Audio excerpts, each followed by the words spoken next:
Bonsoir, bonjour. Tout dépend de l'heure à laquelle vous suivrez cette vidéo.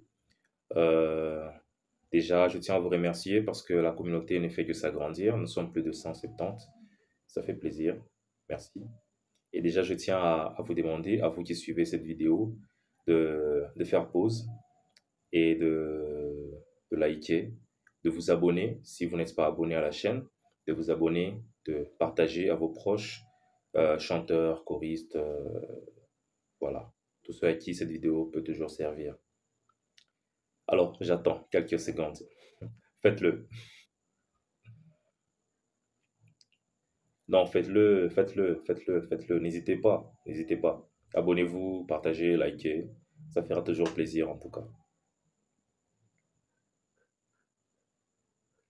Merci, j'espère que vous l'avez fait. Merci beaucoup. Merci. Voilà, aujourd'hui nous allons parler de la respiration du chanteur. Voilà, je vais faire plusieurs épisodes sur la respiration parce que c'est un élément très important et primordial dans le chant. Dans le chant, tout d'abord, personnellement, moi je pense que le corps humain dans le chant dans la musique, dans le chant est un instrument avant. C'est-à-dire quoi? Un instrument avant parce que nous avons besoin du souffle pour produire un son à travers, bien sûr, nos cordes vocales. Les cordes vocales ne sont là que pour vibrer simplement et produire un son, mais ce qui alimente ce son-là, ce qui produit ce son-là, c'est bien sûr le souffle que nous avons, la respiration qui est importante. Et d'ailleurs, excusez-moi, ceux qui ont des problèmes de respiration, comme les asthmatiques, ont très souvent du mal à chanter, à se retrouver dans le chant, parce que le chant demande une respiration qui est très bien contrôlée, une respiration qui est très bien disciplinée. Parce que lorsqu'on ne sait pas maîtriser sa respiration, on ne parvient pas à chanter. Ça devient très difficile, voire même impossible, vraiment, de chanter en étant vraiment à l'aise. Voilà, pour parler de la respiration, qui est un élément très important, très primordial, je tiens aussi à signifier que la respiration du chanteur est comparable à la respiration d'un bébé, d'un nourrisson, d'un nouveau-né. Si vous remarquez très bien un bébé qui vient de naître, un bébé, voilà, un nourrisson, dans ses premières années, euh, il a une respiration très innocente, une respiration très basse, c'est-à-dire quand il est allongé sur le dos, vous voyez comment est-ce que son ventre gonfle, se dégonfle, il gonfle et se dégonfle en deux temps. C'est-à-dire, il inspire, voilà, il expire, il inspire, il expire. Et c'est comme ça que le chanteur, c'est comme ça que la respiration du chanteur doit être. Une respiration qui est, euh, qui est basse, une respiration qui est basse, une respiration qui est bien contrôlée, une respiration diaphragmatique et intercostale.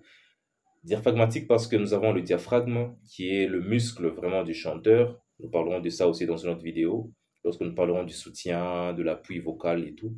Voilà, le diaphragme et les côtes, toute la cage thoracique, toute la cage thoracique qui nous aide bien sûr à maintenir l'air, le souffle et à bien contrôler notre expiration dans le chant.